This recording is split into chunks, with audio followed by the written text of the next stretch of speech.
Welcome, welcome, welcome to a very special edition of Outlaw Radio live from the basement. I am Kevin Barnes. I am the mouthpiece of the movement, the militant with a microphone, aka the Negro Whisperer. And I'm in the building tonight, like I said, with a very special edition of Outlaw Radio. As usual, I have company tonight. Mama said I could have company, so I got some people with me. Some very esteemed guests. I know Brother Rare will be joining us. Maybe Sister Courtney will drop in, or somebody from you all's organization. I'm not going to waste any time. I will say this: Mondays, Tuesdays, Wednesdays, Thursdays, you can catch Outlaw Radio or the Big Black Sports Show. I don't ask that you watch all four shows. Just watch two of them. Then you'll want to see the other two. So then I got you. So support us. Mr. Carter, what's popping with you, my brother? Life. Peace, y'all. How y'all doing? Welcome to Outlaw Radio, where we talk that talk and we definitely walk that walk. Raising vibrations and elevating thought. Y'all better come on in. I'm trying to tell you where I am. The black woman lover, the black man's brother, the culture teacher, hood healer, the ghetto witch doctor. I'm y'all holistic health and wellness coach, Kamar Carter. Peace, peace. I'm also the one who brings you nature's entire urban supplements and vitality. Sea Moss Tea, y'all. Come on in. If you ain't had it, you better get it. This shit is fire. You can find it on my Facebook page, Ancient Entire Herbs and Supplements, or you go to my health page, Help Yourself Heal Thyself, and ask about it, and somebody gonna point you in the right direction. Or you go to my page, inbox me, and I'll tell you how to order your Nature's Entire Herbs supplements or vitality. Or you could just call me. Fuck it. 414-949-2122. Let's put a package together for you, family. Let's get it. Man, in my never-ending pursuit of promoting positivity and having people on who have something to say, I caught the big fish this time. Now I want to let this sister introduce herself. She's no stranger. She's been here before, but y'all may have missed her introduction last time because we had her here with Brother Jamu and Heal the Hood. My sister, tell these people who you are and what you do. I can never get over his intro. Like I wish I could do something that dope, but I'm Santana. You can, sister. You can. I'm Santana. I'm a filmmaker here in Milwaukee and a lifelong storyteller. That's about all I got. All right. And my guest of the Santana, the hour, man. storyteller.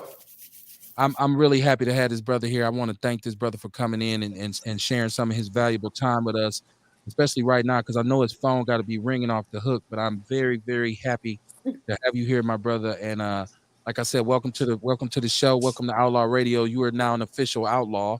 Tell these people who you are, man, and just a piece of where what we're gonna talk about tonight. Hey, hello everyone, and thank you for having me. I really appreciate this, man. My name's Claude Motley. I am the protagonist, the main person in When Claude Got Shot, story about life in Milwaukee, incident that we all know well, and that happens all the time. But this was something that's more in depth, and I was happy to share it with the world. All right, man. Really real. What's going on with you, bro? How you doing tonight, man? Hey man, I'm blessed to be here. How everybody doing tonight? Man, we holding on like a hubcap in the fast lane. We do have So, this brother and this sister are part of a. I have to say this out loud because I'm very proud of this. Emmy nominated documentary, right? Making a lot of noise nationally right now. It's called When Claude Got Shot, right? And so, like this brother said, he's the protagonist, meaning he's Claude who was shot. And so we ain't talking about second or third party.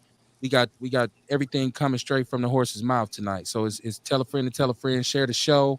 Man, support this documentary because it's all about Milwaukee. I've been fortunate enough to see it. It has our city's fingerprints all over it. And if you was born and raised in Milwaukee like myself, like I told him earlier, it's some jaw-dropping parts of it where you say that's Milwaukee right there. And we have this thing that we say here: if you know, you know, right?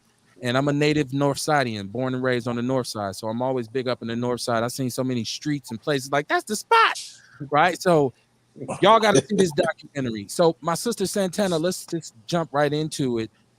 What is your involvement in this, and how did you get involved? How did you get involved with it?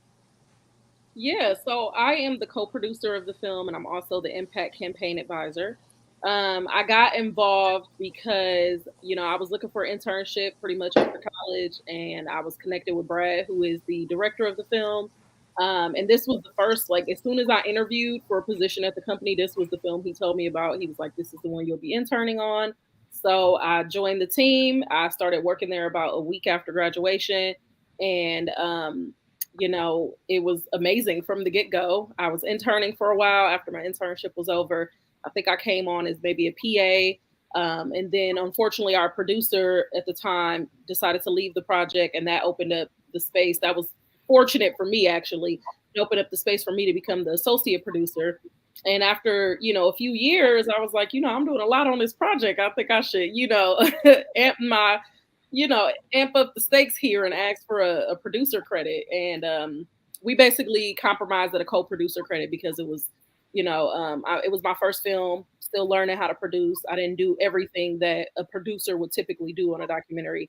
But because we were working with such a small team, I did things that producers wouldn't even normally do. So I did sound, I did, filming, I did all type of stuff, editing, assistant editing, all type of stuff. So yeah, I've been on a project since 2016. This happened in June 2014. So I came on about a year and a half after, and then when the film was done, I started working on the impact campaign with a company that we hired called the League.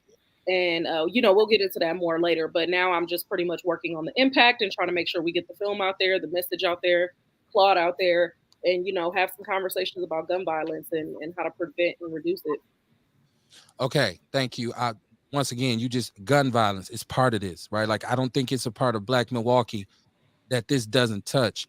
If you're just tuning in, it's live from the basement. It's Outlaw Radio. We got my brother Claude here from Claude when Claude got shot. And we got my sister Santana, who's like she just stated was a producer. So if people tuning in, like, who Kev got tonight? This is who it is. Now, my brother Claude, like, okay, so let's just talk about you. Where you from? How we got to where this story starts at. Let's just who's Claude? Well, hey, I'm born and raised in Milwaukee, born on 39th and Center. Lived all over the city just like anybody else have, things like that. But, went to Tech, Milwaukee Tech. And if you see the movie, you'll see a lot of references and a lot of friends that I had from Tech. It's my family. Graduate from UW Milwaukee with my MBA. Left Milwaukee because I went to law school down in Charlotte. So I'm living down here in Charlotte at this moment in time. But came back and, to start the story, came back to Milwaukee for my 25th class reunion. And so that's why I was in Milwaukee during the time, just enjoying. But as you know, we always Tech with Milwaukee. One of the situations, like you say, if you know, I'm always there for the picnic that we always have, the school picnics, my whole family's in Milwaukee. So the thing about it is that I'm born and raised, and we talk about this being a Milwaukee story. It is through and through. This is all about what life is going through and what we have to go through, and you see it all this oozing out of this.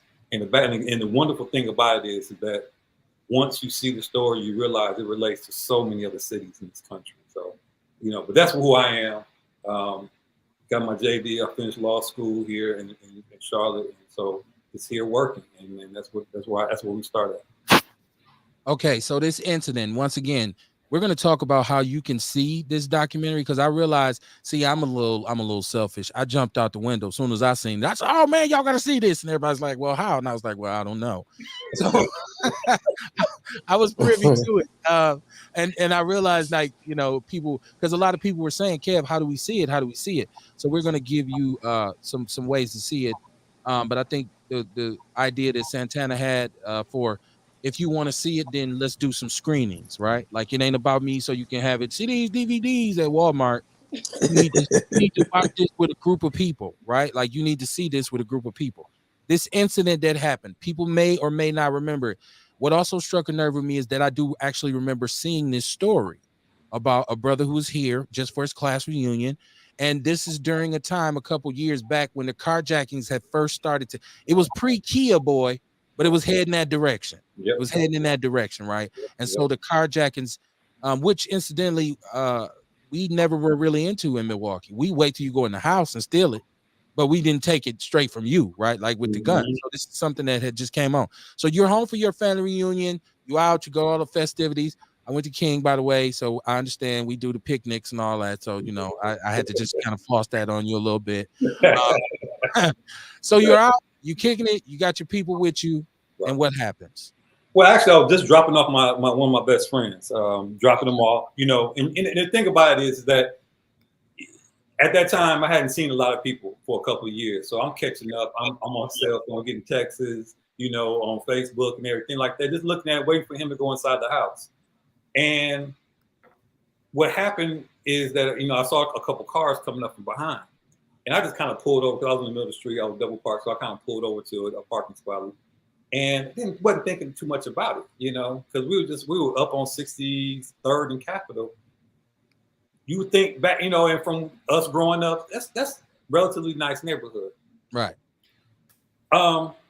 So I'm sitting there, and I noticed that one of the cars was about to turn on Capitol, going west on Capitol, and so I'm like, okay, as soon as he leaves, I'm gonna take off. And there was another car that was right behind him, but he was on the side of my car, and there was a big gap, and I kind of was like, wow, why don't that car pull up? And then when I looked over to see why the car didn't pull up, it was three people in that car that was looking dead at me, and I'm like, something's up. Right then, your spidey senses started tingling. Like, you know what? So I kind of put my phone down, went ahead, put my car in gear because I was thinking I'm about to hit this gap and get out of here. And sure enough, as soon as I put my car in gear, the guy jumped out. His name was Nathan, 15 years old, jumped out, hit the car with the gun. But by that time, I was already hitting the gas, and he just shot into the car and shot me. So. So now I heard you in the story talking about just getting shot, not realizing at first that Right. you were shot. Like you're just trying to get out of there. So your survival instinct kicks in. Okay. Now for you to be able to navigate that, because if once again people be privy when they see this documentary to see what actually the damage that this bullet actually done. But I'm gonna assume you were able to hit Burleigh and get to what's the joint over there? St. Joseph, right? St. Joseph, right. But the bad thing about it is that I didn't really know where I was going because I was, because like you said, at first I didn't even know I was shot, and I hit the car that was in front of me, pushed that bumper out, and then I hit Capitol, and I'm going like 90, in Capitol, and then I turn on 60th, hit Roosevelt, that's when I noticed that my jaw was not coming up. When I looked in the rearview mirror, my jaw wasn't coming up. So I'm like, and then I look down and I'm just gushing blood. So at that point in time, I really understood that I didn't want to like bleed out on the side of the street because it was like 2:00 in the morning. Who was gonna find me? So at that, I had to start really thinking, like, where is a hospital? Because I'm thinking St. Mary's, I'm thinking, Freighter. I'm like, I'm not gonna make it. And just luckily, it just hit my mind. I'm on Sherman and Roosevelt. And I was like, oh man, St. Joseph's right on Burleigh. So I got over there and I, parked the car like I'm actually going in, walked into, the emergency room, and and I'm asking, I'm like, I got shot, but I couldn't even say it because my jaw wasn't working. You know what I'm saying? And the guy he was almost in shock when he saw it, and everything went on. And I was just blessed, man. It was just a blessing to get through that, because at any moment in time I could have blacked out. Any moment in time I could have just been confused and just got it because it was just my adrenaline was going so much. My heart was beating and everything like that. But I got to the hospital and they ended up taking care of it. When you think back about that night, do you ever really kind of even get scared now and say, I was really in the shadow of death?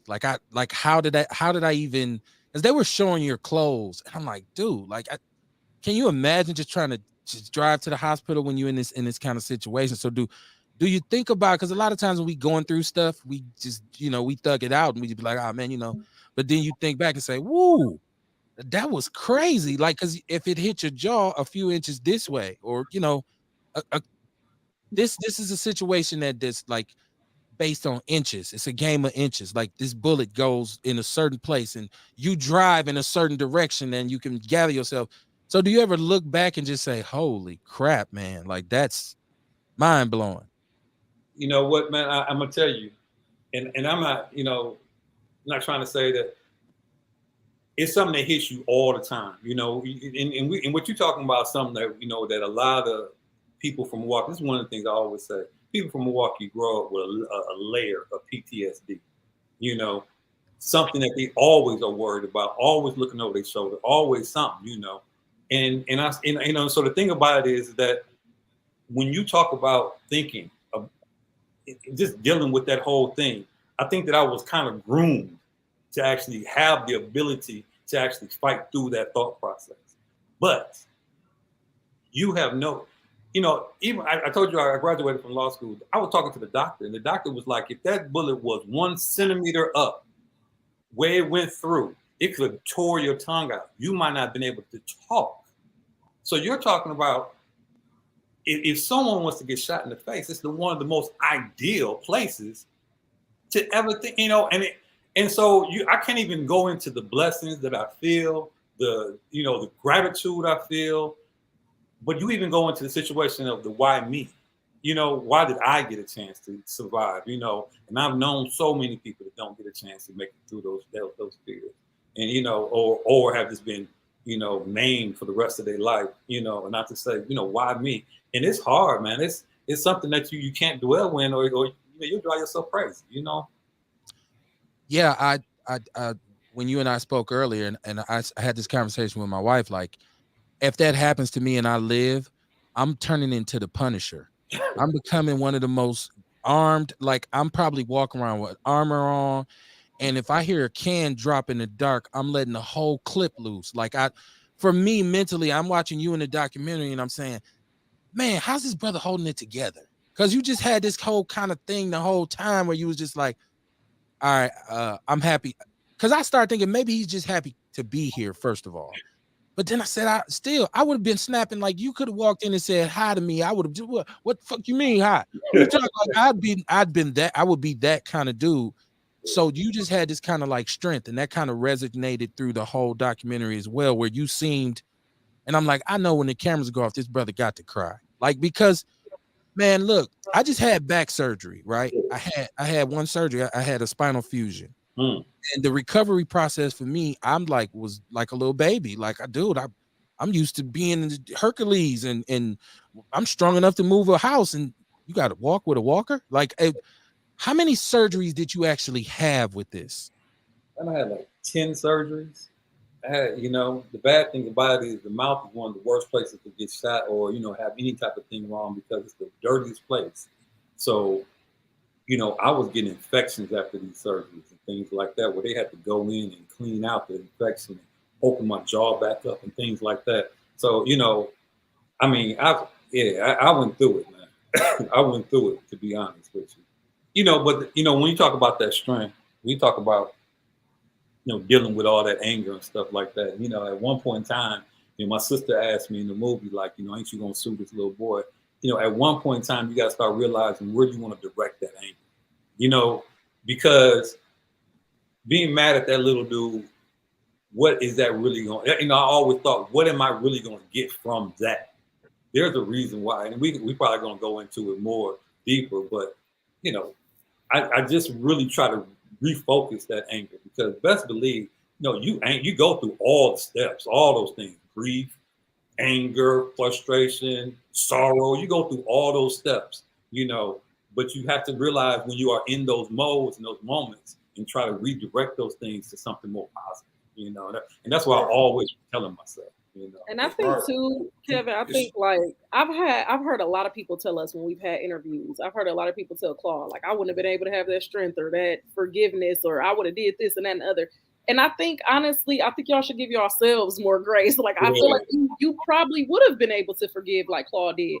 I'm sure. Okay, but listen, y'all are different people, right? But I'm sure before Claude got shot, it might have been easier for him to be like, "Oh, if somebody shot me, I'd have did this and that and the other, and I'd have felt this way." But until you like go through it, until you're in it, I don't think you like know exactly how you're gonna react yet. Especially his circumstance where this is a 15-year-old and he got a son that's around his age, and now he got to go through this whole mountain of figuring out, how to feel about it. And I had a situation a few weeks ago. I had like a real life in person, my first in person racist experience with a Karen. Welcome And to the club. yeah, I've had experiences like over the internet or whatever, but like this was my first, and it was done in front of my son, and that is what really fucked me up.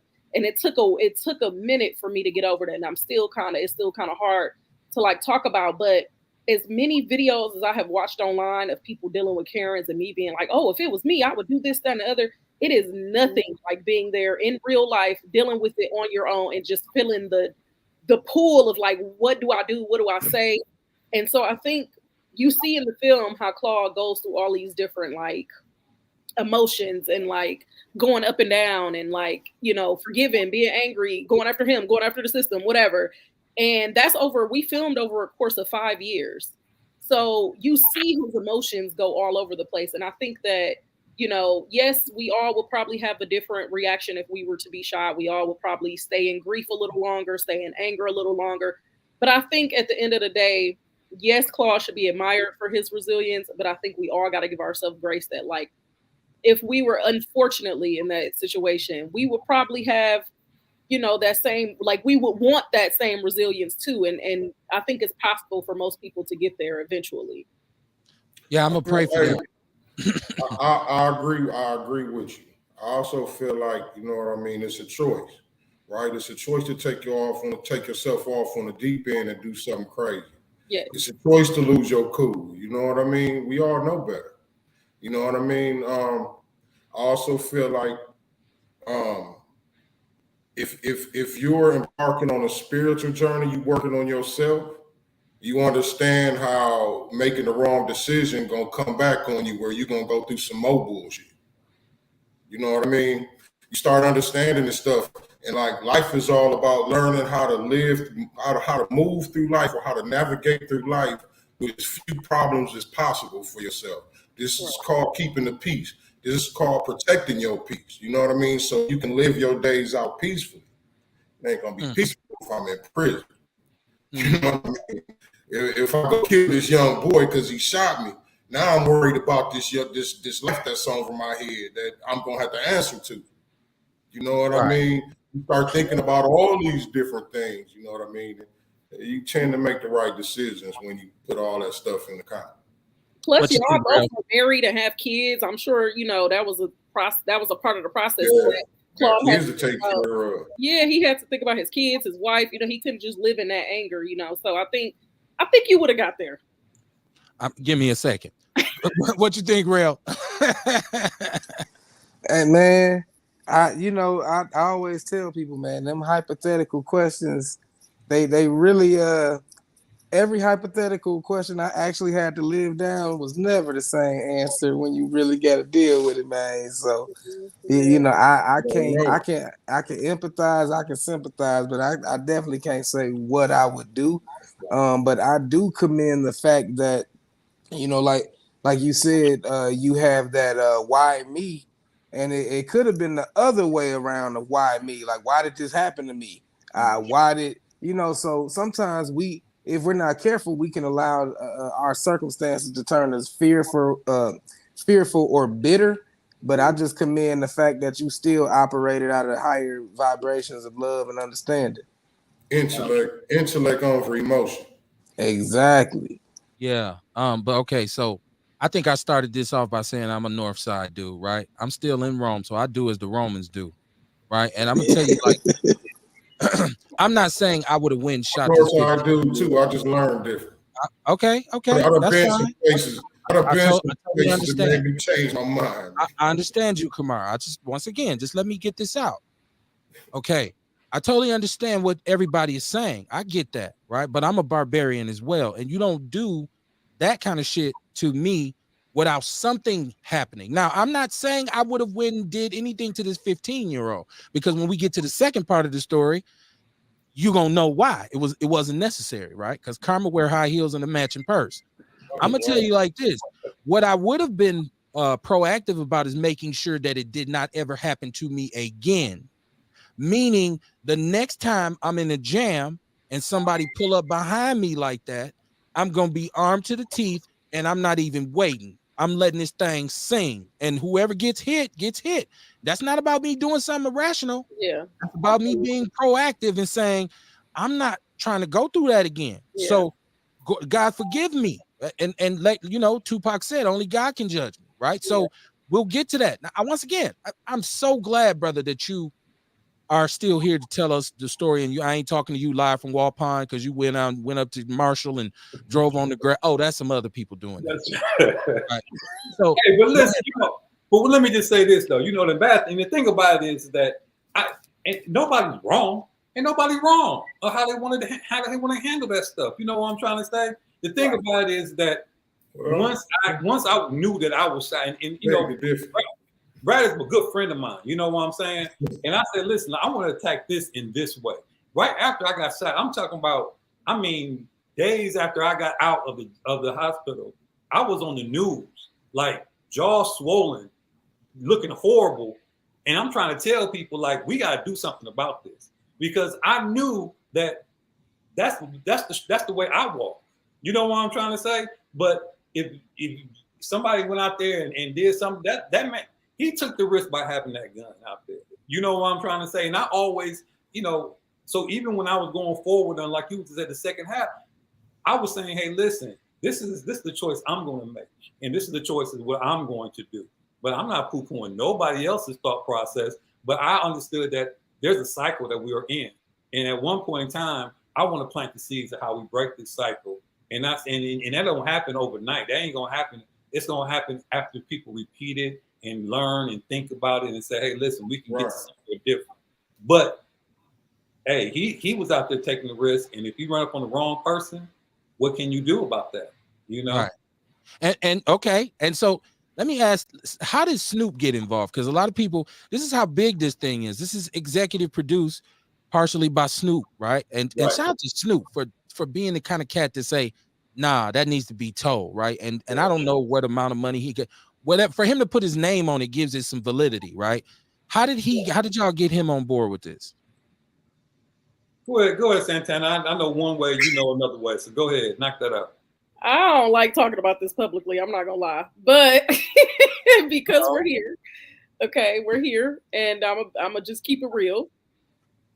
A lot of times, I'll say sometimes celebrities are added to projects. Sometimes celebrities are involved with projects from the beginning, and they do some amount of work. It might be big, it might be small, right? And other times, such as this time, there are celebrities who come on at the end of the project. And I think you said it perfectly already, that they come on to give the project more validity, right? That's the simple answer. We appreciate Snoop. We're so glad that he's on. We're ecstatic about that. It's amazing. But it was really just a transaction of, Brad, our other EPs or our other producers, Stick Figure Productions, knowing his people and getting them on board. I mean, that's the simple answer. Okay, that's fine. I get it. And let me just go ahead and say one more thing, just add on, and this might be my best wishes and things like that from, because I've never interacted or talked to Snoop about this, but a few years after I got shot, I had met Snoop at a function, and I actually went to dinner and stuff later on with some of his producers and things like that. We went to LA and did some things. He knew about my story. So I also say that maybe this kind of stuck out because somebody knew about the story ahead and got it in front of him and was able to push it a little bit further. I think all of what Santana's saying is absolutely true. That's a busy man. You know what I'm trying to say? But, like I said, meeting Snoop, getting to talk to him, great dude, and talking to some of his people and having dinner and talking with them. Hopefully that also has a little something to do with it. But I didn't even know that, Claude. So I'm glad you said that's the answer I'm gonna go with from now on. When people Hey, go ahead and take that. I be feeling so bad, like he came on at the You end. know, the Google Zeitgeist. I went to the Google Zeitgeist thing. I met him. I got a picture with him, everything. So if y'all need some validation on that, I got that too. There we go. I'm gonna start using that story. And to be honest, what I'm sure there's a lot of people coming at him every day to put his name on something. So the fact that he even looked at it and said, "Oh yeah," even if it's just a rubber stamp, boom, yeah, go ahead, or in Snoop's case, yeah, go ahead, do that, babe. That's my Snoop. Yeah, I like that. He likes Claude got shot. You know that. He didn't just, like you said, he ain't just put his stamp on it. I'm sure he watched the movie, he liked the movie. Right. So when we get to the second part of this story, right? Now, and this is the twist, because Santana had actually told us about this when she was on, right? But I heard it the wrong way. I was thinking this was some hood ghetto drama where some people got to fight and then somebody got shot, and one of the dudes' name was Claude. And I had to go back and watch the show. I said, oh, snap. Because what happens is they're on a spree. This youngster, this 15-year-old, they're on a spree. Yep. So you're shot. They still out here. They who riding and high siding, as we call it. Right. But what we just talked about comes into play because sometimes you run up on the wrong one. Right. And here's a shout to my wife. Shout out to my wife, because I've been telling her this, baby. We in Milwaukee, because I'm all about the firearms. I'm a Second Amendment dude. I'm a First Amendment dude. My right to speak freely and to bust freely are very important to me. And so I tell her all the time, look, just let me get you a little one, right? Get you a little 380 or something you can tuck, and when you getting out, and my wife is saved, so she like, no, I'm covered with the blood of Jesus. That's fine. I understand it, but I keep trying to tell her, baby, get you a little baby 9 or something. I show you how to use it. This sister that they ran up on this time was the wrong one. And not that she was thugged out with it, like she hopped out the car, like we got a problem or nothing like that, but she did what she was supposed to do as a Black woman in that situation. Like, okay, I'm about to go to the mattress with this. And make a long story short, this young brother got shot in the midst of doing another one. Right. And so when I watched your wife's, and shout out to your wife too. Shout out to your wife. And we're gonna talk about. We had a good conversation before the show about marriage and how things go. And your wife, first of all, she showed a lot of strength too throughout the documentary. Very impressed with y'all as a couple. Y'all in Milwaukee, holla at me, man. I got rib tips on deck for y'all. I don't know if y'all still eat pork or whatever. Y'all like on the vegan thing like Kamar, but no, man. Kamar, you come on through. I'll throw you some asparagus tips on the grill, man. We all have a good time. But I watched the shock when you found out, and he admits this, but he's got a bullet in him and he's paralyzed, right? So talk about your initial, when you hear, because at first, I'm a cynical SOB, right? I'm one of them dudes who's been like, that's what his ass get. Like I would have been in the hospital laughing, calling all my homies, like, yeah, motherfucker shot me, yeah, somebody laid him down. Like I would have been there, but that wasn't. You all were more like, wow, what the heck is going on? So let's talk about that when you found out about that. Well, first things first. They had been at me to really come in and start looking at some pictures, because I didn't know that he had been shot. I didn't know any of these things, and so they had been at me, and I really was kind of hesitant, because when he got out the car, he put a mask over his face. The only thing I saw was his silhouette, his, like his hair and stuff like that, what he had on, but I didn't see any real features. So, so I was like, it's very limited what I could say. And I didn't really, just because the police, I don't want to say they're my enemy, but my enemy is just they'll make that my friend. You know what I'm saying? I'm just kind of like hesitant on both sides. Like, I want this dude to get his justice. I want the dude to get caught. But I also know that there's a lot of inequality when it comes down to, investigating and things like that. So I'm very hesitant on both sides. So when Shannon Lewandowski, and that's the detective that came and actually talked to him and got the confession out of him. When she came over, that was the first time I ever really looked at some pictures. And I kind of whittled it down to some people, and then she told me. And I was kind of shocked, because I'm looking at kids. You know what I'm trying to say? Like, when I saw him, I thought he was a kid, but when you actually understand that this is a 15-year-old kid that now confessed to, shooting you, it's like, man, where are we going with this? You know, it was just really a shock to my system, you know. And I had to start thinking, you know, now I know that he's in the system. And what do I see as justice? You know what I'm trying to say? Now, what do I picture as in is going to take this anger out of my system and this frustration? This, what do I see? You know, and how do I handle this? And that's what you saw. Like, you know, what's my next step? And how is this what I, you know, what I wanted it to come out? I wanted it to come out. Yeah, I thought it was great that you and your wife both articulated that at the time. Like, look, we really ain't about putting no black man behind bars. Right. Like, we understand this system. This system has created this situation, and this is Milwaukee. We, once again, if you know, you know. We know what the gist is here in Milwaukee. We know what it's like for black folks up here. That's another thing I really appreciated about the documentary, is that it talked and showed a lot of the socioeconomic things, a lot of the conditions of the community. And even with your parents speaking about, you know, when we bought our home, you know, American dream, get a good job, get married, have your family, white picket fence.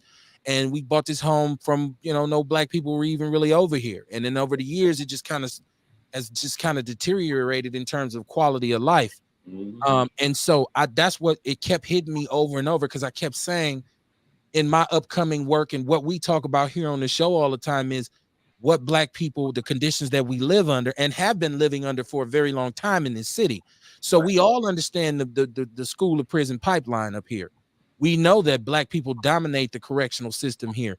We know that we are convicted disproportionately compared to our white counterparts for the same crimes. And statistically, whoever you are out there, all of them, no colors, don't do, go check the information, right? You say numbers that you don't believe what I say, go check the numbers. So when you all, and even still, you sitting there and have been shot by this young man, and it's still saying, but hold on, before we just jump down and go to just, you know, because you could have been picking people left and right. Him, yeah, bring him in, yeah, get his ass, get him. Because I'm telling you, man, that's how I am. I would have been like, everybody.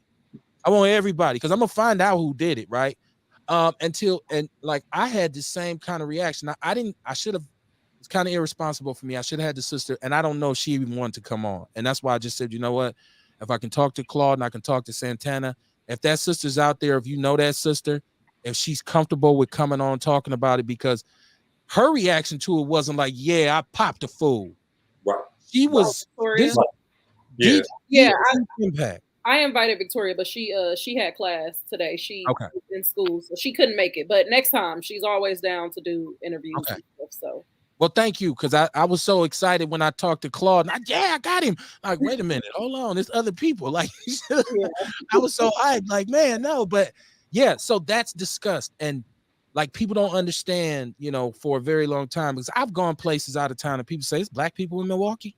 Like, I ain't, and it's like, boy, is it? Is it black people? Right? Like, I'll take you to the north side and show you some black people. So he gets shot by her. And like I said, I watched throughout this documentary, and I want y'all to be able to see it, but the way they show how it affects her, because we all have children, right? We're all parents, right? My son is actually right now 15 years old. And the story of this young man with the sports, because I've always I tell my son all the time, athletics saved my life. If not for college football, Kale's probably just coming home if he has a release date, right? And that's just being real, because I don't know where I was headed. And so I've always tried to keep my son involved in athletics and this kind of thing. And when he had academic problems in school and they took, well, you can't play this year, I was mad at him. But what I didn't do was take basketball totally away from him, because I know how much he loves it. So okay, you can still play AAU, you can do these kinds of things, but you know, you understand you got to deal with this. So this young man was, and I you know, he was saying that it was, you know, a situation where he was so hurt behind this that you know, this kind of led him on a spiral. But it's deeper than that. It's deeper than that. And as a father, that's where I wanted to go next. And Santana, you have children, correct? I don't want to, you like, I ain't got no babies. I got one. Yeah. Okay, so as a mom, right? Like, so, like I said, when I look at my own 15-year-old and I say, man, I couldn't, like, because I know I've bent over backwards to try and make a better life for you, right? Like, and so for you to do this, it would be hard for me to even like, because I'd be like, son, you gotta go to the pen. Like you need to go. This is time for you to go. So when you look at your own son, because you have 3 children, I believe, correct? Claude. Yeah. I got 3. So have you had the conversation with your son about, like, have you all just had a chance to have a heart to heart, like, Dad, hey son, this what's up? Like, let's talk about this. Yeah, you know what? Me and my children got great relationships. We always talk. You know what I'm saying? And we always. I remember one time my son said he was out with his guys, and they was sitting there talking, having a conversation. He was like, you know what? I realized that my friends don't talk to their parents because they just was saying silly stuff. And he was like, you know, they ain't thought these things through like we have these conversations and go through these steps. So I'm always talking to my son and my 2 daughters. You know what I'm trying to say? Because I think as we all know, a man in a woman's life and a daughter's life, make good women too. So I'm making sure that I always keep that conversation live with them also. So let me take a step back and talk about Victoria a little bit, because one of the things I'm the baby of 4 sisters, and y'all see all my sisters up in the film and everything like that. One of the things y'all talk about is who created and how I get down. But y'all saw the support I always had. I always had one of my sisters or nieces or somebody around me to give me that something that that I can lean on. So that was very helpful too. But Victoria, and all of them got guns. That's the crazy part. I'm the only one that don't carry a gun. Like, you know what I'm saying? Like, they all rolling around like that, and they go to church and be like, I gotta leave in the car. You know what I'm saying? It's like, that's how it is. And so that's the reason why I say I don't poo-poo on that. But Victoria showed a lot of courage and things like that. But I think people underestimate when you take that shot, when you actually hurt somebody and the effect that it has on you in your soul, who you are, and what everything that you're doing. It's easy to think about it as I protected myself, but once you are safe, then also you got to deal with the whole situation. And she had a hard time with it, and I, because one of the things I tell her about when we're talking and everything, I don't want her to, she has to live her own life and have to deal with it, and she needs to be, proud that she was able to, protect herself. You know what I'm saying? Don't think that our conversations are different. It is not. I support her, and so, but she did have a hard time.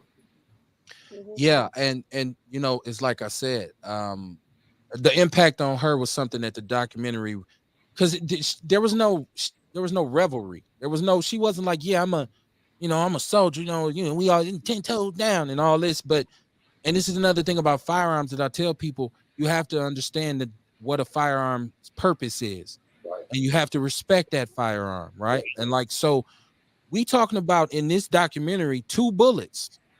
You were hit once, and this young man was hit once. Yeah. Incredible damage done. So when you see these dudes with these 100 shot, 200 shot drums, and they run, and it's a game to them.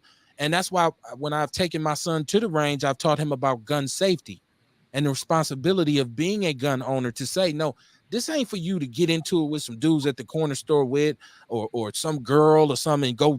No, this is last line of defense. This is critical. And with a gun, you don't need 50 shots, right? Because if you know how to shoot, there's critical mass. Yeah. So boom. And so that's why I say that conversation about gun violence and gun ownership is very big here in Milwaukee as well.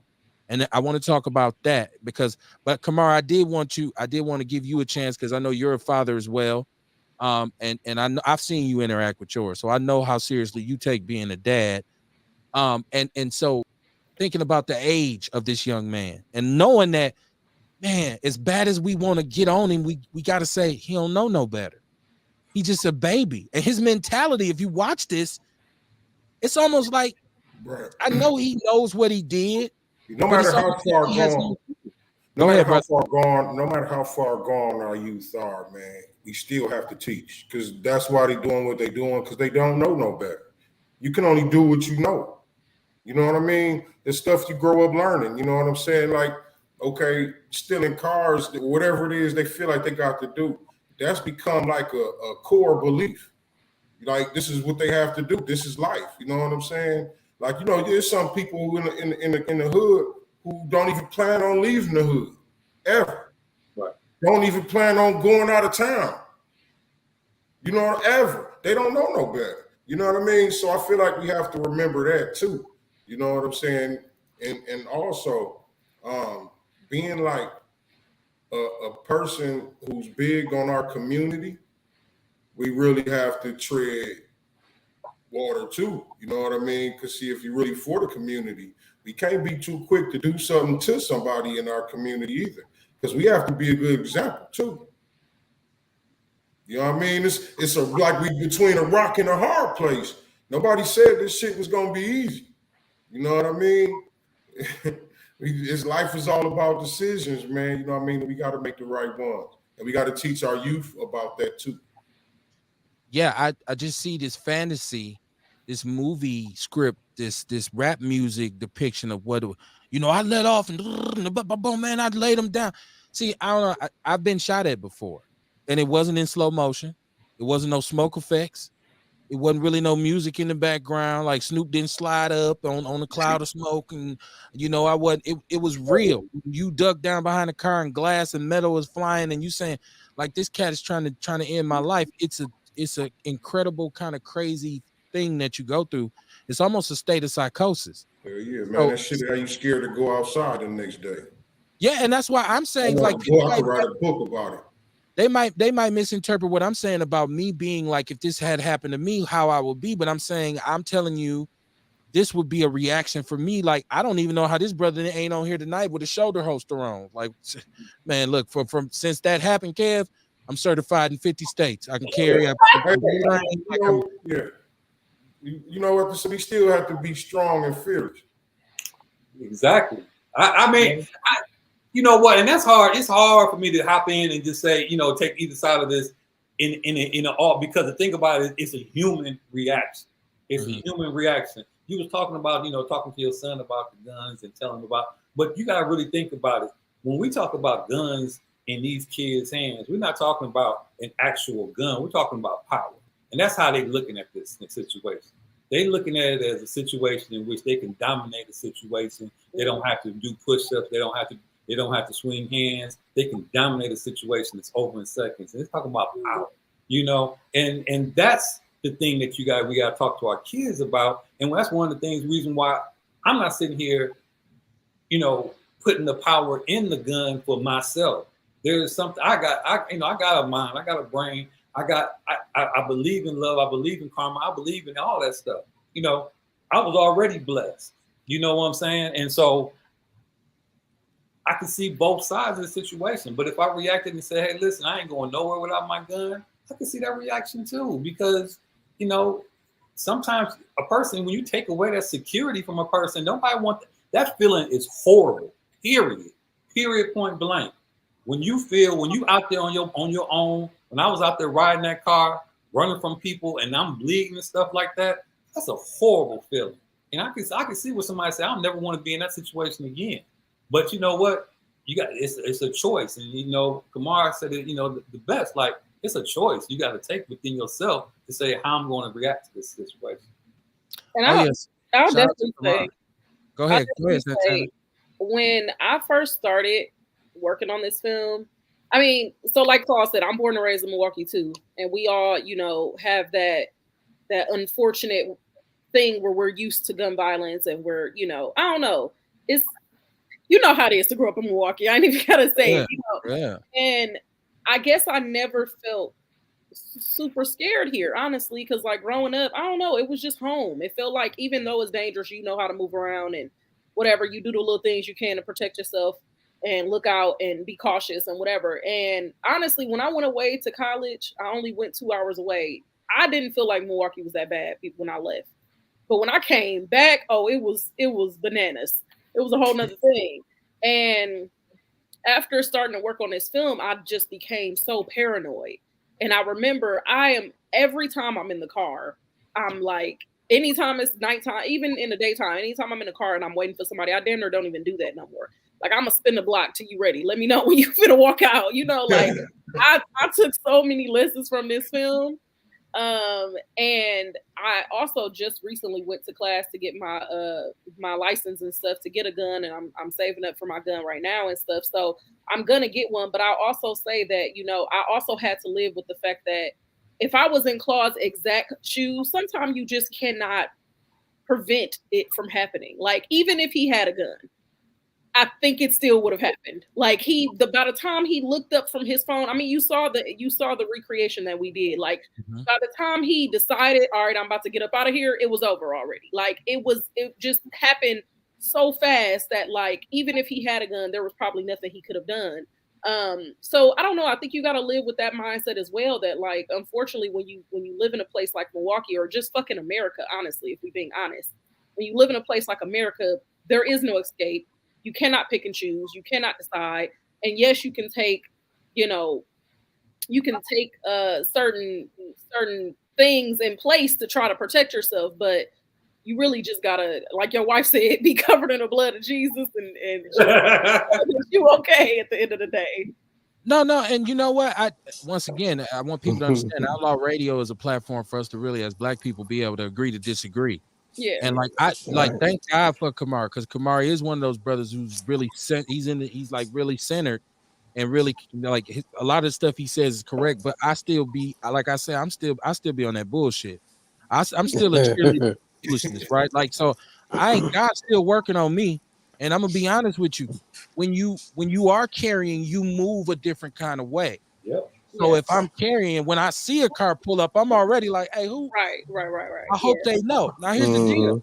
Do I want to Hey, shoot a you know, 15-year-old? No, I do not. And Yeah. I'm not no killer. I ain't no murderer, but I'm a person who says, I want to get home to my family. I want to go home to my daughter and my son and my wife. And I'm not, if I got to choose between me and you, I'm choosing numero uno. And so I'm Right. going to let this thing sing. Go ahead, Absolutely. Kamar. no, I was just finna say, you know, when you are carrying, man, you got to be careful and really watch your energy. Cause see, when you Right. feeling tougher like that, other people can feel that, and to them it come off as aggression. You know what I'm saying? So you really have to be careful, you know what I mean, with that shit. Most people, they don't understand that. They don't understand body language. You got a pistol on you, you going you know what I mean, you see it different. When you see a Right. motherfucker out here talking slick to somebody and you see him standing tough and they ain't a lick of tough, you know what I mean? You know damn well they carry. But yeah, that's just Mhm. something you gotta watch, man, that energy. Yeah, but when you trained, Because you when can you call train that to on you, carry I'm it, saying. when you train to carry it, your energy ain't Yeah. all up and down like that. It's because first of all, like I say, I think one of the requirements to carry a gun is you got to win at least 3 fights, right? So I'm overqualified. So I'm always in any situation. I'm never even I'm because I've been in the streets so much, right? On Capitol Drive and Atkinson and all these streets in this city, in and out of dirt, and sometimes doing it, sometimes getting it done back to me, that I'm always like this with the poker face. So you don't know where I'm coming from with it. And I'm speaking about me, and I understand that that's not everybody, right? But I'm just like, for me specifically, it's like, that's what I'm saying. As soon as I see them lights, I'm real cool and calm. Okay, whoever this is, I hope they know what's waiting on them in this car, right? Like, so and I'm gonna tell you why I don't carry one, because of what Kamar said, because of the energy, because I don't want to get in a situation where I get pissed off and had this thing out when I shouldn't. Right? It shouldn't be a situation where now I'm running to the fight instead of running away from it because I know I got this thumper. I don't want it to be that. I'm gonna say, okay, you know what? I'm and God has blessed me to the point where I've removed myself from a lot of bad scenarios and situations where I don't even have to worry about that no more. But I did want to ask you this. Now, have you had a chance? Did you ever have a chance to really speak to his parents? Because his mother was really affected by this, and so this young man has some real unfortunate things that went on in his life. So, what was your interaction with his family? Well, I didn't get to sit down and have a deep conversation. You Okay. know, yeah, as y'all saw, and you saw in the movie, the mother's very emotional.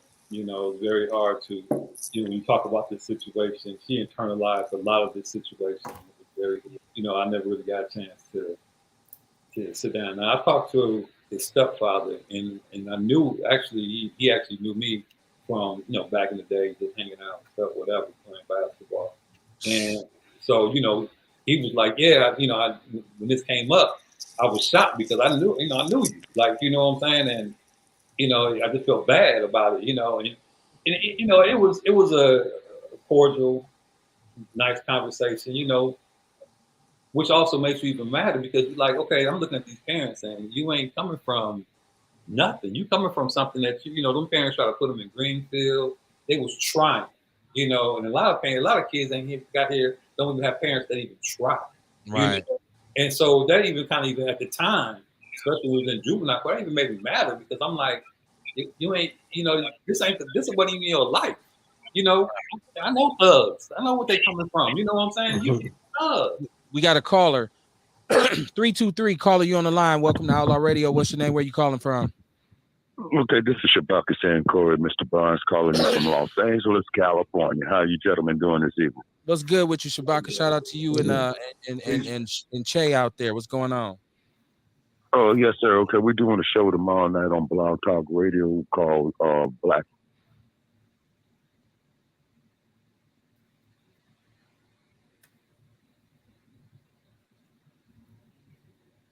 What happened?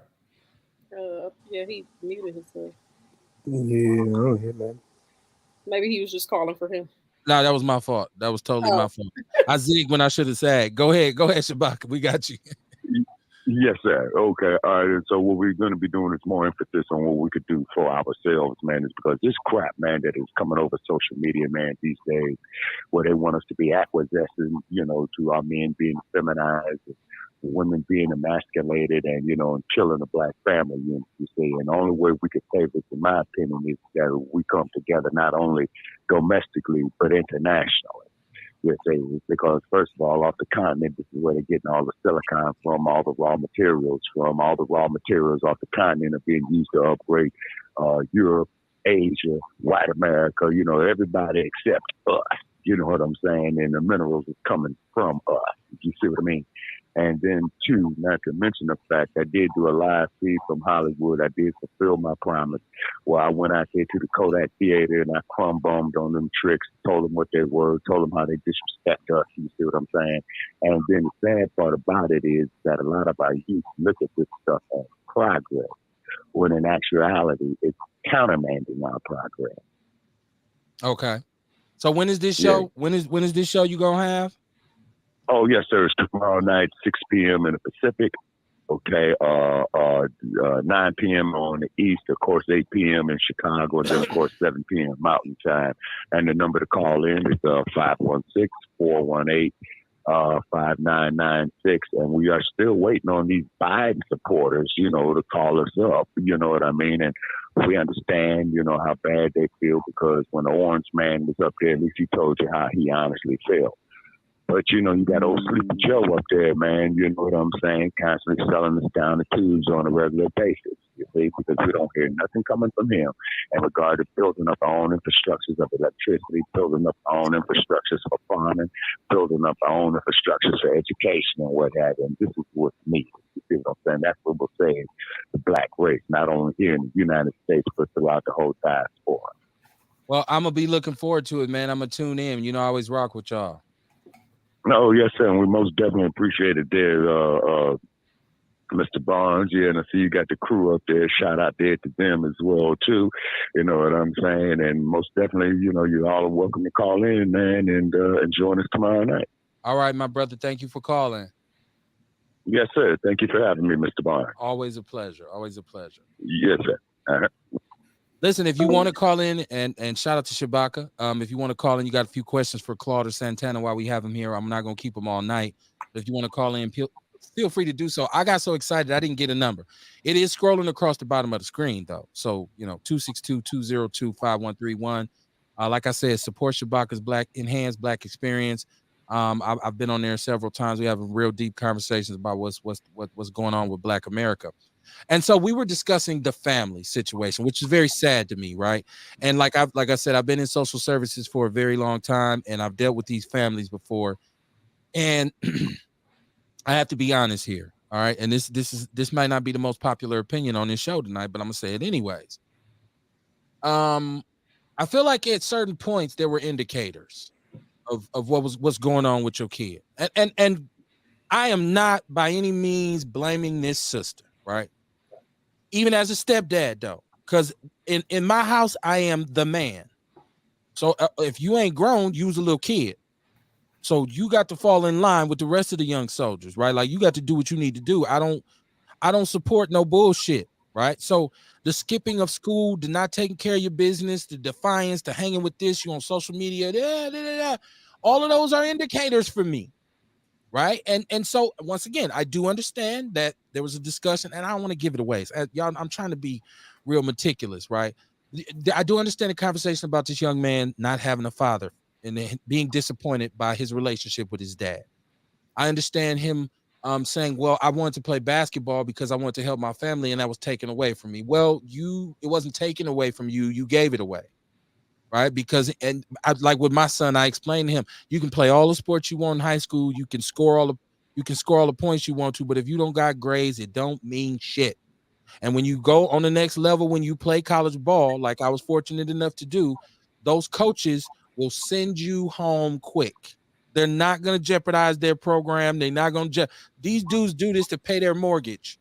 So if you could, oh, coach, I'm in L, but I can't use you then, son. I'm sorry. Here's a bus ticket and a bucket of chicken. Have a good trip back to Milwaukee, right? And so there's a sense of accountability that has to be here. And I'm watching his mom, and I feel her pain, but I'm saying you had to see this. You had to see some of this. Some of the indicators had to be there. Even when you get to the point where while they let him go home awaiting trial. And this is another reason I give you a lot of credit. He AWOLs not once, but twice. Right? I've sat in this courtroom and looked this young man in, you shot me in my face. And you in court, oh yeah, let me go home. I'm sorry, I didn't mean to do this. And you hit it. You AWOL twice.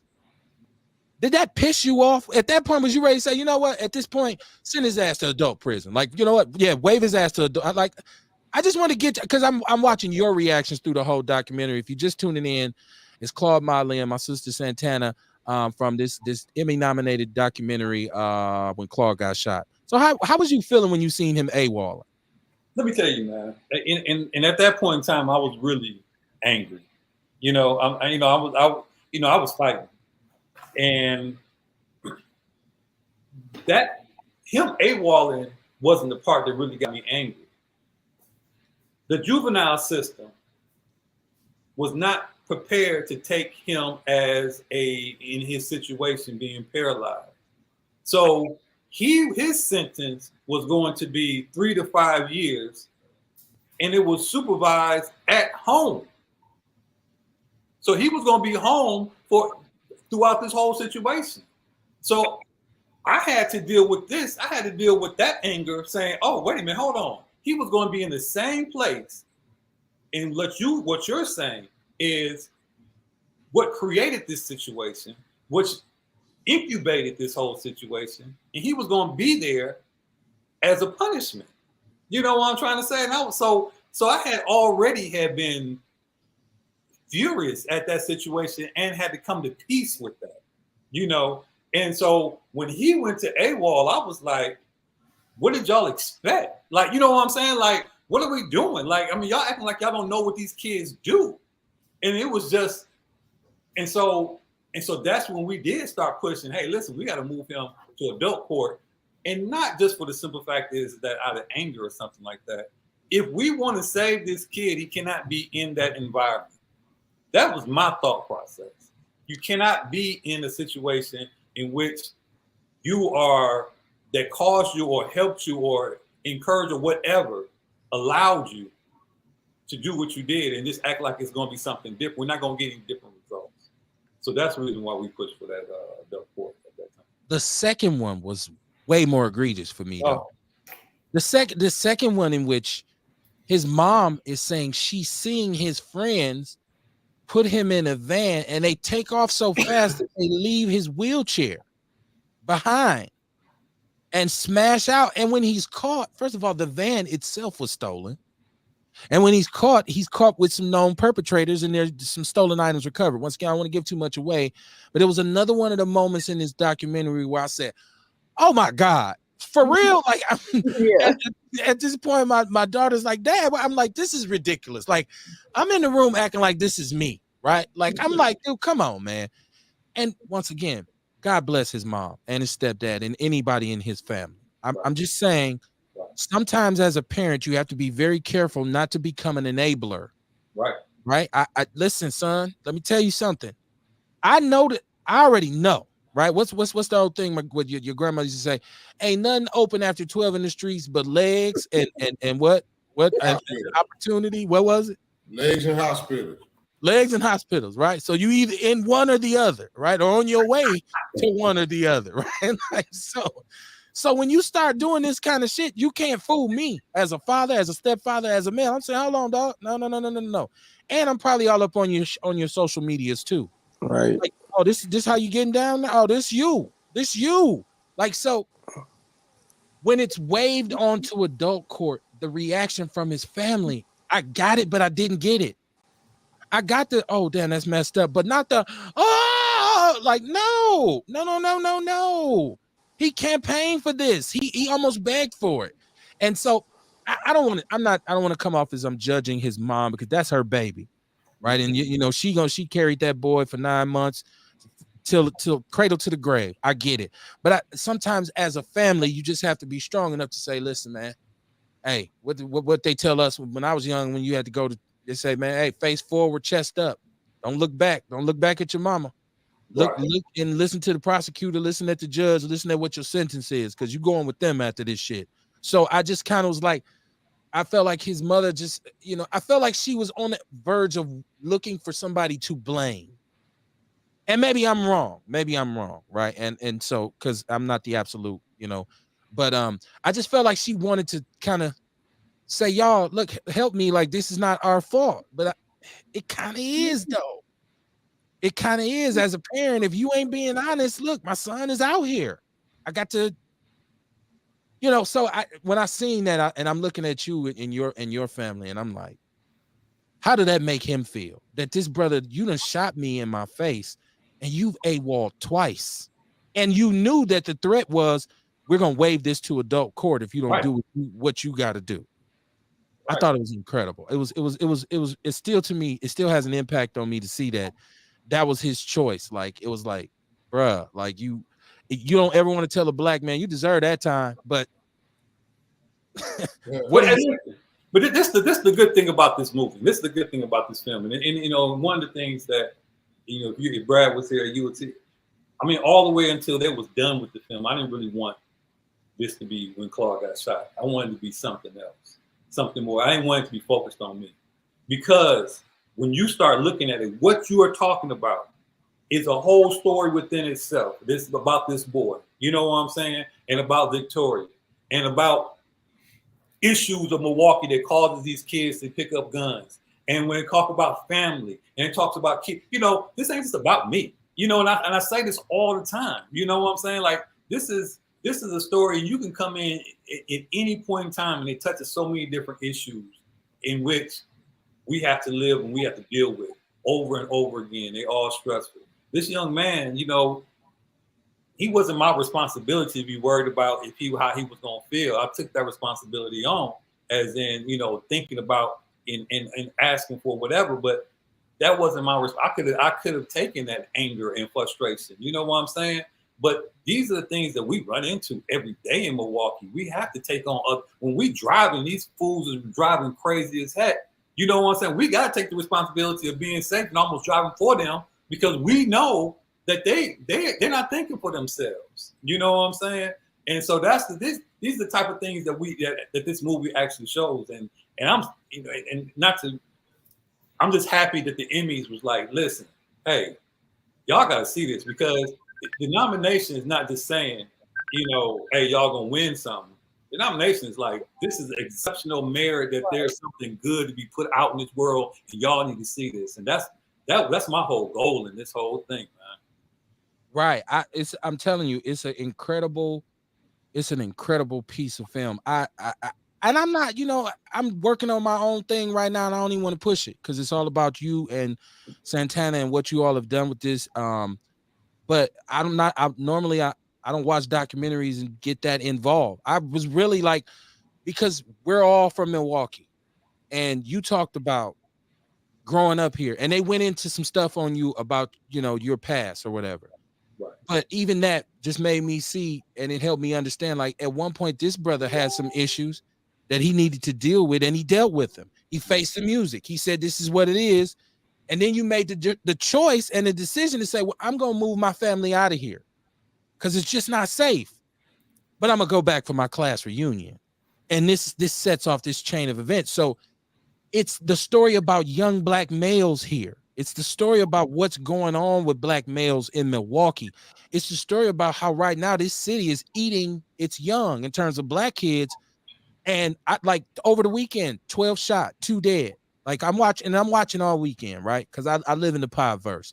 I'm always on the internet in some capacity, right? Just trying to get information.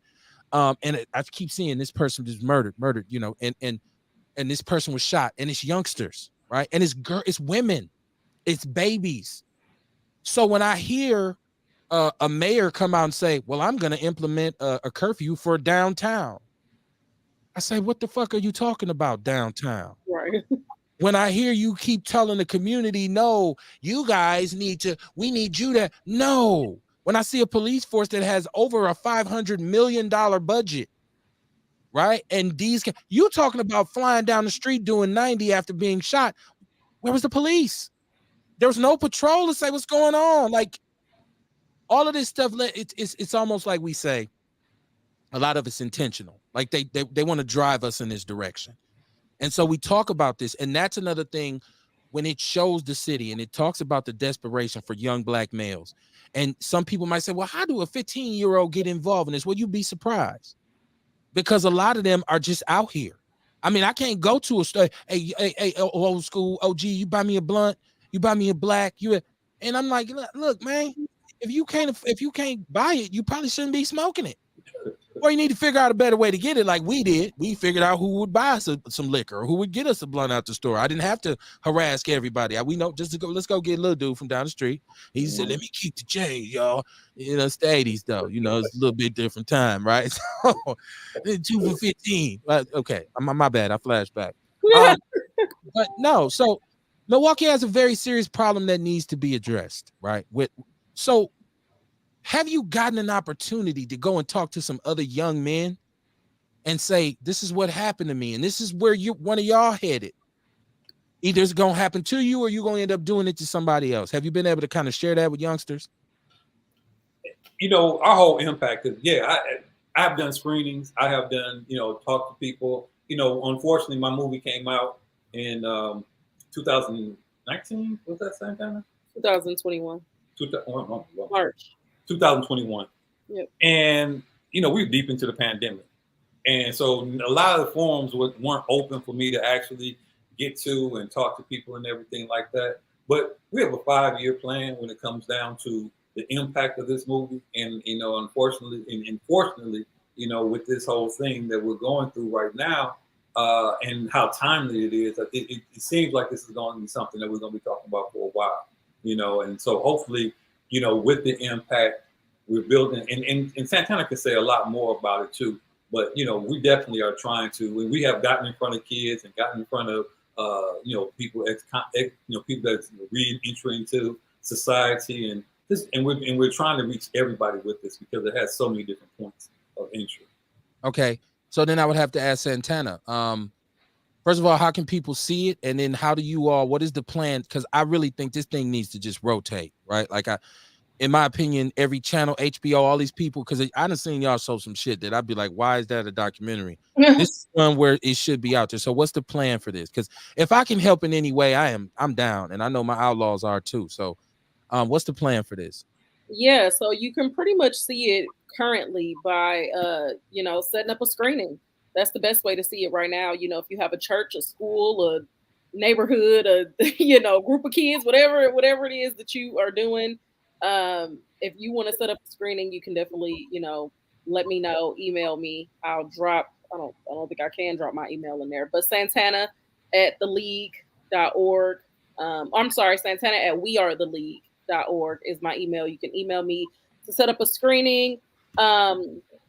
That's the way to see it right now. But yeah, we've definitely shown this to. I've been to detention centers. I've been to juvenile justice programs, setting up some stuff at Lincoln Hills right now. Just a lot of different things. And I'll honestly say that just to kind of talk a little bit about what you just asked, Paul, like the reception uh from youth has been very mixed. You got some youth who like they really are in this life, like authentically in this life for whatever reason that it is, they are authentically in this. And I have seen youth be like, oh, I would have shot him too, I would have did this, and just talking about how Nathan could have been a better criminal. And it's like, okay, you are very lost, and there is nothing this film or nothing else is going to do right now to help you. But I've also seen kids genuinely take this shit in and be like, oh my God. We also have a curriculum that we got built from a company called Langston League. And they built us a curriculum which we'll be pushing out this month, pretty much getting ready for the school year. And the curriculum has some really dope activities in it to get youth involved, to learn more about the history of Milwaukee, to talk more about empathy and positive and negative consequences and decisions, and just a whole bunch of stuff. So I was kind of using some of the activities from our curriculum when I went to do some screenings at Velar Phillips, and the kids were really getting it. So I mean, it's a mixed reaction, but I really do feel like I can see the change in a lot of stuff that we're doing. Just to talk a little bit more about the impact outside of that stuff, we're, like I said, still doing community screenings, events, panels, whatever you guys have going on. If you have something where, like we were here with Ajamu and he was doing Hill to Hood, Block Party, that was the perfect place for us to be a part of and have a booth and everything. And it was amazing. So if you have any type of events you want us to be a part of, you can definitely email me. If you just want to set up a screening, again, for your neighborhood, school, whatever, you can email me to do that. We also commission True Schools youth to do a mural in Milwaukee. So we're doing a mural on 10th and North that is we'll be starting pretty soon. And hopefully we'll have an unveiling event following that. We're connecting with the NBA right now to try to do some courtside conversations with some of the teams and some youth, and just really have conversations about gun violence while also bringing basketball into the mix, and playing, just kind of having some fun and stuff like that. That's still something that's in the works. We are doing a digital series right now called When Blank Got Shot, where people can tell their individual stories of times that they were involved in gun violence or loved ones. If you would like to tell your story on When Blank Got Shot, again, you can email me at santana@wearetheleague.org. So we have tons of stuff coming up, tons of stuff that we've done already. It's really too much to name, too much to remember. But like I said, we're just really trying to. Our impact campaign is mostly focused on Milwaukee, but it is a national campaign. So anybody in any city can set up a screening, do a virtual panel, whatever it is that you would like to do. But we are focused on Milwaukee. So if you're doing some stuff in the community, if you're doing some stuff with violence intervention, prevention, if you're doing some stuff with youth, definitely connect with us. Now, because I know, I feel like there should be community screening. So I feel like I already added you to the People's News Network, which is my sister group. Brother Claude, I'm gonna add you as well. Anything that you all want to put up in terms of promoting this to the people about the opportunity to even be able to host a screening, if share it with me, and I'll share it to every network, everything that I, old folks say, I scream it from the mountain high, right? I really think people need to see this documentary. I'm not really a really emotional guy like that, but I'm like, nah. And I've dealt with that crowd out there at Vail Phillips, because like I was telling my brother, I worked for St. Charles Youth and Family Services for about 7 years. And I worked in residential treatment, and I worked with adjudicated teenage felons. And some of them were in there for gun crimes. And initially there's this bravado of, yeah, he should have, cuz I would have, yeah. You turn the mirror and say, what if this was your daddy? What if this was your cousin? What if it was your uncle? What if it was you? Right? Somebody put you on a t-shirt, bro. You stop being, first of all, that's immature. And I'm gonna tell you, like a real street dude would tell you, this shit's not gangster at all. There's nothing gangster about what he done. Because even when my brother asked him why he did it, he said, I panicked. He wasn't even like, yeah, cuz, you know what I'm saying? You ain't give it up. It wasn't no thug. It was like, here comes the kid in you. So, and I've seen these dudes, hard dudes in St. Charles, and they gangsters until I say, I'm taking your weekend pass. You can't go home this weekend. Oh, KB, my grandmama gonna be up here from Chicago. Hey, you should have thought about that, bruh. I caught you with a pack of cigarettes and all this. Like, it's to put that accountability on them. And I will say this as well. I've had some come in there that hated my guts. They couldn't stand when they see my car pull up because they knew everything is everything for this shift. By the time they ended their stay there, I had built an incredible relationship with them because they were grateful for the consistency. They were grateful for the structure that I provide. And they said, KB, you the first. And shout out to my boy Taco Sword. And unfortunately, a lot of those youngsters who left there, I would say about 5 to 6 of them have died. And maybe 5 to 7 of them have gone on to commit murder and other crimes and have been given what we call football numbers. But they write letters to my boy and tell him I should have listened to you and KB. Man, you and KB had me in the right direction, man. But when I left and went home, it was back to you as the status quo. Like, and that's what we were discussing with, wait, you gonna let him sit at home?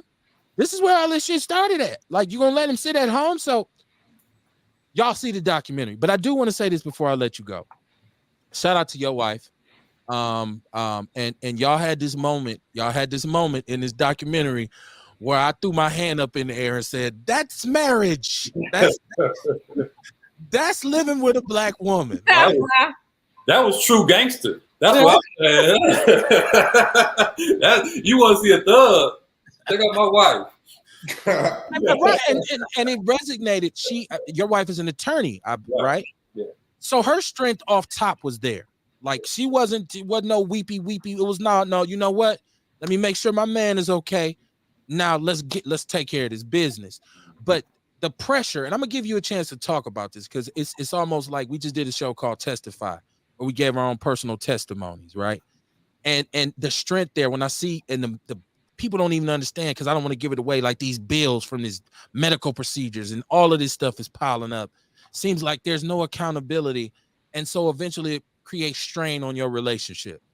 So you all have a moment where it's like, but it's marriage. So in about, I don't know how long it took, but by the end of this segment, it was high five. My bad.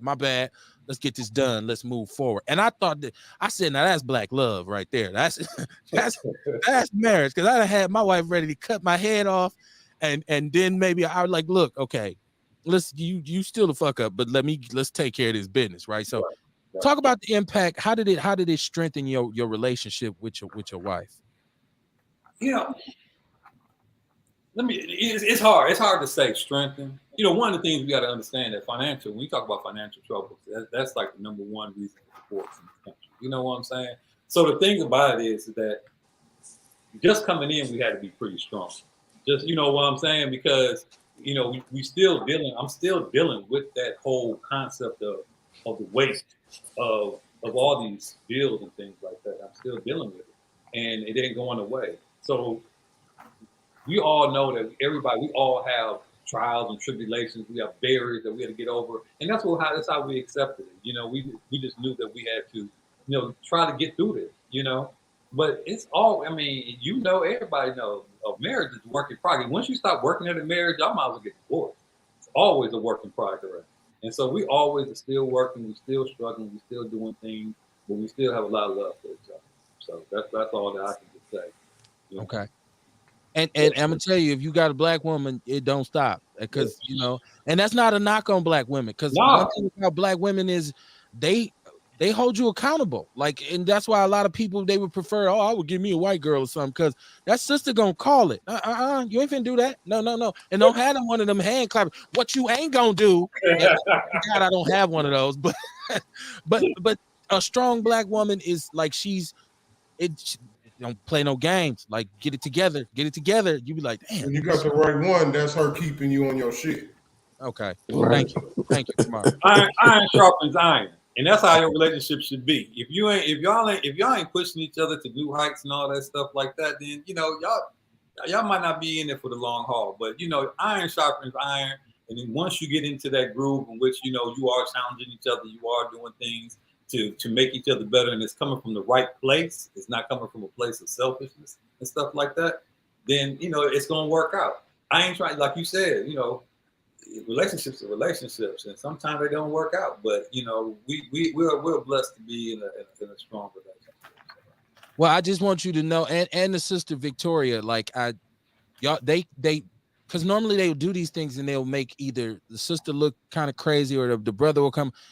Y'all, none of y'all were portrayed in like you didn't come off as weak or you didn't come off as you came off as educated and very knowledgeable and just a real good brother. And your wife came off as a strong black woman. That sister came off really a mother who's just like, nah, like this is room. I don't even want to go out. I don't want to go out the house. And them moving out of the community and then to be faced with the bullshit in Whitefish Bay. This is why I was upset the other night at my brother DC Crowley about talking about taking some of this affordable housing money and giving it to the suburbs to build. Why do you want us to go live out? They don't want us out there. Who the hell wants to be harassed around the clock for some bullshit? So that was my issue. Like, nah, we need to plant our flag here and fight for what's right to be done here. Don't wait till it's gentrified to make the shit sweet. Because we've been in this community for 50, 60, 70 years over here since y'all ran off and left it. So, yeah, see, I get fired up just talking about it. My bad. My bad. But yeah, man, shout out to your wife, man, and God bless your family, man. I hope y'all are doing well. You and my sister Santana, y'all can come back anytime y'all want to. I really want to put this message out here for people, like, because the Sherman Phoenix should have a community screening. To say we're gonna do this for the community. Let's get, because we should be doing this in 53206. We should be libraries. This thing should be popping, man. So whatever help y'all need promoting it, just let me know. I'm down. I will say, man, y'all need to check this out. And let me say, this it did premiere on PBS, and I want to, thank PBS and ITVS and the people at Independent Lens. They did a great job. It was on there. It was online on PBS for a while. Right now, like I said, we're in a dark stage right now, but they're in negotiations right now to sell the rights, and it will be out there on the streaming services pretty soon. But right now, we're just in a dark period. But it is. Being in the summertime, being the things that Milwaukee's going through every single day, just like you said last weekend, they was shooting and everything. This isn't something that you just watch and just walk away from.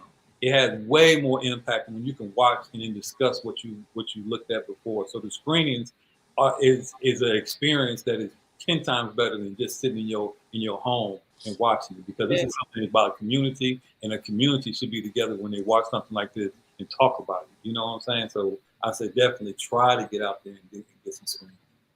We gotta get you a Cash App too, man. We gotta get this brother Cash App up, man. Y'all, we like twos and fews, man. Cause I'm for real. Like, it ain't, come on, man. I watched it. So the financial part of it, like you said, like, come on, man. I feel like there should have been, like, if you at the end, it should have been something. If you want to help him, like, Cash App him, because if anybody deserve it, you do, right? Don't give me no tickets to no Bucks game. I'd be outside selling the tickets, like, bro, I got bills. I don't give a damn about this game. Who want to sit by the court? Like, we gotta get you a Cash App, man, because you deserve it, man. We gonna work on that, man. I definitely, after this is one of the things, like I said before, this wasn't the intention. I don't, when it comes down to the impact and all that stuff, this is truly about my heart and really the love that I got for my community, the love I got for Milwaukee, and the love I got for my people. You know what I'm saying? That's the only reason I went into this. But I do definitely think that if somebody wants to help, we all need to help sometimes. If we can't lean on each other when we're in down and stuff like that, then what we're doing this for? You know what I'm saying? So, I'm going to get that together, and I appreciate you saying that. Oh, no problem, man. No problem. You see, that's what I'm saying, brother. Like me, I have an agent. I'd be at UWM. I'd be all up in Harvard. I'd be everywhere. Hey, hook that VCR up. Yeah.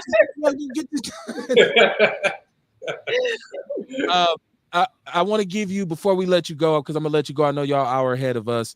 I want to give you an opportunity to just kind of give some final thoughts on this whole experience and the impact that it should be having. And like, what would you say to our community? What would you say to our people, like, about what we need to do with these youngsters or whatever? Like, how does Claude feel? Man, like I said before, this is one story out of 100 a day, thousands. You know what I'm trying to say? I was blessed enough to be here to actually give y'all this story. I was blessed to go ahead and do this for 5 years, and I did this out of the goodness of my heart. But everybody, if you look at the show, there's so many people that was in part of this, because they all care. We all care about our own community. And so the thing about it is that we got to stop bumping our heads against the wall and doing the same thing, thinking we're gonna get some different results. We have to start thinking about how we start to taking back the power in our community and how we're going to start solving some of these issues and stop allowing other people to say, hey, listen, you all take care of these kids. That's our responsibility. We need to start thinking about what we can do, each individual person, because these kids, like you said about your job, once these kids got some structure, they was like, man, I can't get enough of that. And that's what we need to be at. That's where we need to be trying to really reach out and get these kids back to where they need to be at. And they want it. And it's just a matter of us having the courage to do it. Shout out to Antonia Anderson, who is the proprietor of the Hip Hop 365 Museum, who's a friend of the show. She said she'd be interested in holding a screening at her museum. Also, COA should screen for the there's a bunch of different places in this city that need to get this up with the gypsiness. Like, this needs to be out here, and especially since it's Emmy nominated. My sister Santana, because I want to get your I want to get your perspective on this before I let you all go, because I know this has changed you, but it's also opened your eyes as a filmmaker and as a member of our community. So what would be your take on this thing? Man, I learned so much during this process. I'm sorry, I was sending Antonia my email. I've learned so much during this process. And honestly, I had another interview earlier today, and they were asking me about how I maintain my mental health while we were filming. And honestly, the impact is harder than the production. It's so rewarding. Like, we've been learning so much. We've been connecting with so many people. I've been, again, seeing the change and having the hope. And if you remember last time I was here, I was so optimistic about Milwaukee. I am not always optimistic about this city. I'm not always optimistic about this country, honestly. But one person at a time, one screen at a time, I see the changes, and we understand that the root causes are what we're trying to attack here, and it's going to take so much work than just this documentary. That's going to take so much more work than just me and Claude and the league and 371 and everybody, but we need all hands on deck. We need everybody to pour into our youth. I know that they get on our damn nerves with all this stuff they do to our community, but we really, really, really got to pour into them. And like Kamara said, we got to always keep teaching. We got to be here for them. We got to, it's just so much stuff that we have to do. But for right now, our part is giving y'all this documentary and hoping that Claude's story is going to promote some type of change. And we appreciate it. Which doctor? I know you got some jewels over there. I'd like anything you want to say to Claude, any kind of bow tie you want to put on the show for I commend that. You know what I mean? Like, I feel like our community is so many conversations that need to be had. You know what I mean? In so many different areas. We talk about different parts of the revolution. You know what I'm saying? And this is why this movie was supposed to be had. You know what I mean? We got to talk about different stuff that's going on in our community so we can learn how to correct it. You know what I mean? I always say we got to be an example. I don't care what happens. You know what I mean? We have to remember that we got to be an example because it's always somebody watching and learning from us. We can't, you know what I'm saying? Like, you don't know who's watching you all the time, but it's somebody watching. That's another reason why I commend you. You know what I mean? Kev. Like, you know what I mean? It's hard as shit to just be like, look, I ain't gonna do nothing.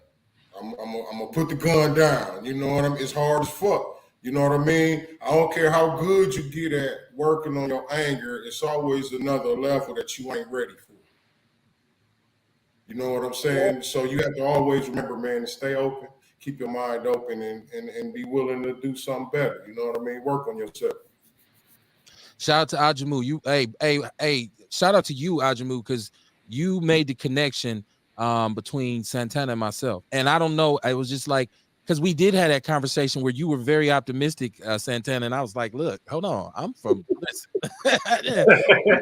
ain't nothing shaking over here. This is the north side. So shout out to Ajamu. Brother Rel, let's get your piece before we close it down. Oh no, I just think it's very dope that it was done, and I'm really hoping that it creates a movement because ultimately, I personally believe that it starts with addressing, the mental issues that that contribute to this, as well as the economic issues that contribute to this. Because honestly, the guns are the last piece of the puzzle.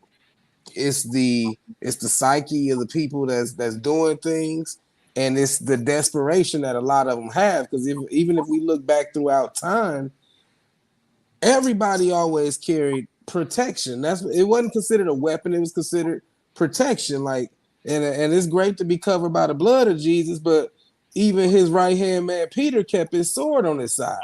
So you want to move in love and peace, but at the end of the day, I look at it as a man and as a father. It is my first responsibility to make sure that I'm always available to my children.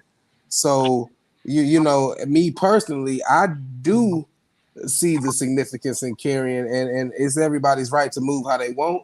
But like I said, ultimately, like that's why I publish my books, because we need to address the emotional intelligence, we need to address the critical thinking, the conflict resolution, we need to address all of that. That again, like the brother said, these kids feel unheard and unsafe. So that gun is power. Now somebody gonna respect me. Now somebody gonna listen to what I tell them. So we got to address those underlying issues, and I think that this is going to generate the discussion that needs to be had to address those. Okay. Roger Coleman Jr. Is that your husband, Santana? It is. Okay. And you know what? Shout out to him, because we shouted out my brother Claude's wife. I mean, he's been with you through this process, so I know he can tell you, like, hey, don't get it wrong. We had some twisted nights over here too. So I'm like, take the computer off, girl. Come get in this bed. No, we have. Right. So, oh, let me guess, you editing, right? Okay, all right. I'm good. I didn't say husband's gonna be tripping too, right? Because I be also, but sometimes it be me, right? It ain't her. So shout out to your husband. Shout out to your husband. You know what? I just want to say, man, like, this is such a powerful documentary, and I hope in the future that we can introduce some more panels where I can have either one of you back. Yeah. Santana, I already told you I'm gonna reach out to you just to give you my idea on what we're working on with our urban legend documentary.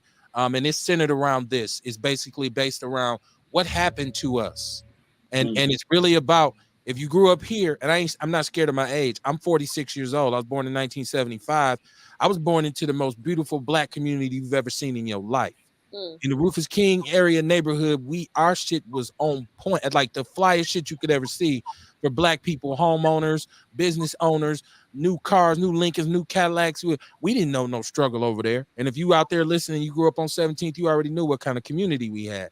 You switched that by 1985, and the whole area is coming apart at the seams, and most of us is going crazy with it. And so this documentary is going to be built on that, as well as the murder of Eric B. Adway. So that's all coming down the pipe. So we'll talk about that, Santana, and whatever assistance you could provide me with, whether it needs to be compensation or whatever. I'm not against it, because I want this story to be told very, very clearly and very well. And what I just saw, what y'all just did, I'm like, I want to hire them, even though I ain't got Snoop money, right? A brother can dream. But understand, man, it's gonna take all of us. Shout out to Joey Phillips. He said, yes, sir. See, that's my big homie who grew up over there with me. He already knows. And it's still beautiful over there, but it ain't the same. But when I was growing up, I'm telling you, that's why I always refer to it as Chocolate City. It's like, that's why I was called Milwaukee, because it was all Black everything. I didn't see nothing but Black success and Black progress. It wasn't until 1985 where I said, what the fuck? I'm sorry, excuse my language. But so shout out to y'all, man. Share the show. I'm gonna post this show over and over and over and over. Y'all welcome to come back. Santana will connect on getting me whatever promotional materials you have, and letting people know that they should be screening this at whatever facility you got. You should be doing a screening of it, and don't be cheap either, man. They wanted $50, man. Pay that money. Right. Let's not be like that, Black people. Yeah. And don't get me wrong. I just want to put out there that now that you just said that, we are willing. This film is important and it has a message, and we are willing to screen this film for free if need be. But if you got money and your organization got money, that ain't your money. It's your organization money. Don't be stingy. Pay Claude for his time. Let him come talk about his experience. The most important thing is getting Claude paid for his time to come talk. He's amazing. You're gonna want him to talk. Trust me. But other than that, even if you don't have money, listen, we out here on a mission. Just hit me up and let's talk. And don't let me find out they did it for free and you was charging at the door. You trying to sell hot dogs. I'm Right. gonna ask for that. That's not cool at all. It's not cool. You know how we do each other. Like, man, give me $3 or something, man. God damn, man. Come on, bro. Come on, man. Listen, Milwaukee has a lot of very serious problems, and that's why people choose to leave, right? But America has very serious problems when it comes to black people, right? As a black man, you up against it no matter where you go. And if you know a different place, if you know of a black nirvana where you at, let us all know where it's at so we can get there expeditiously. I'm trying to tell you right now that instead of us running off sometimes we need to just put our flag in the ground and say, nah, we got to stand and fight this time. Yes. We can't run off. We can't abandon this shit. I keep telling y'all, we give up way more power than is actually taken from us. But it's time for us to start taking some of that power back, right? And you do that through accountability, unity, and what I call intentional solidarity, meaning we want everybody to know we got each other's backs. So before you even try to come over here and start some shit, you already know. It's just like, I can say whatever I want to say about my brother, but you better not fuck with him, right? Or you're going to have hell to take to the captain. So what we really need to do is take these messages to heart. Go out here, man. Mentor some kids. Don't be scared. Look, I know, but some kids want the message. Some of them don't. But some of them, sometimes it just take us as men who survived this shit to go to them and say, hey, young brother, let me tell you something, man. This is what's happening. And whoever's friends with my son, they have to be friends with Mr. Barnes too, to a certain degree, because I need to know what you're doing and what you own. And certain shit you won't be able to kick it with. I don't even want you to talk to him on Xbox. Fuck, dude. Sorry. Put it in on certain terms, man. So y'all, look, we got to get together, man. I don't like that village thing because there's too many crack houses in the village right now. I ain't trusting everybody in the village, but we got those of us who can need to do, and those of us who won't. I'm not gonna say can't. Those of us who won't need to shut the fuck up about it, right? So we get to this point where we say, if your criticism of the black community outweighs your contribution to it, you probably a coon, right? And you need to tune in Wednesday night because we'll be back to enlighten you some more. Peace and love, man. Y'all welcome back anytime. Man, thank y'all so much.